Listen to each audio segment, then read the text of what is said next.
जय माता दी। स्वागत है आपका हमारे इस आध्यात्मिक सफ़र में, जहां हम आपको बताएंगे चैत्र नवरात्रि के छठे दिन की पूजा विधि, महत्व और व्रत कथा। देवी कात्यायनी की उपासना से भक्तों को ज्ञान, शक्ति और सिद्धि की प्राप्ति होती है। आइए जानते हैं इस दिन के विशेष महत्व को विस्तार से। माँ दुर्गा के छठे स्वरूप को माँ कात्यायनी के नाम से जाना जाता है। शास्त्रों के अनुसार महर्षि कात्यायन कठोर तपस्या करके माँ को पुत्री रूप में प्राप्त किया था, इसलिए इनका नाम कात्यायनी पड़ा। माँ कात्यायनी का स्वरूप अत्यंत दिव्य और चमकदार है। वे 4 भुजाओं वाली सिंह पर विराजमान रहती हैं और उनके एक हाथ में तलवार एवं दूसरे हाथ में वर मुद्रा होती है। छठे दिन की पूजा विधि। नंबर 1, स्नान और संकल्प। प्रातःकाल स्नान कर स्वच्छ वस्त्र धारण करें। माँ कात्यायनी की पूजा करने का संकल्प लें।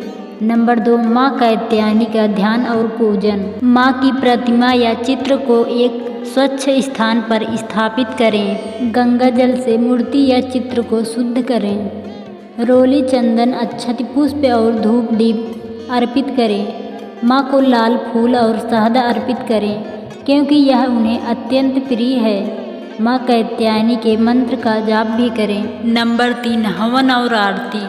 यदि संभव हो तो हवन करें और उसमें घी, कुमकुम, शहद और गंगा जल अर्पित करें। माँ कात्यायनी की आरती करें और भोग अर्पित करें। छठे दिन का महत्व। माँ कात्यायनी की आराधना करने से शत्रुओं का नाश होता है।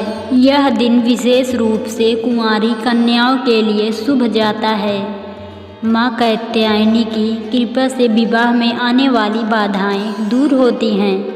भक्तों को आत्मबल और सकारात्मक ऊर्जा प्राप्त होता है। माँ कात्यायनी व्रत कथा। एक कहानी के अनुसार जानते हैं, प्राचीन काल में एक संत तपस्या कर रहे थे।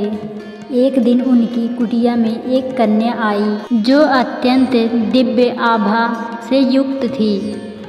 वह माँ कात्यायनी का स्वरूप थी। उन्होंने संत को आशीर्वाद दिया और कहा कि जो भी भक्त श्रद्धा और भक्ति से मेरा पूजन करेगा, उसकी सभी मनोकामनाएं पूरी होगी। दूसरी कथा के अनुसार एक समय वृंदावन में गोपियाँ श्री कृष्ण को अपने पति के रूप में प्राप्त करने की कामना करती थी।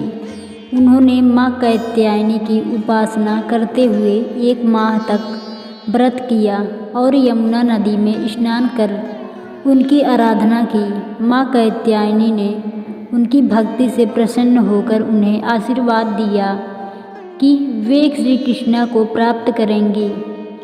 एक अन्य कथा में एक राजा की पुत्री बहुत वर्षों तक विवाह न होने के कारण चिंतित थी।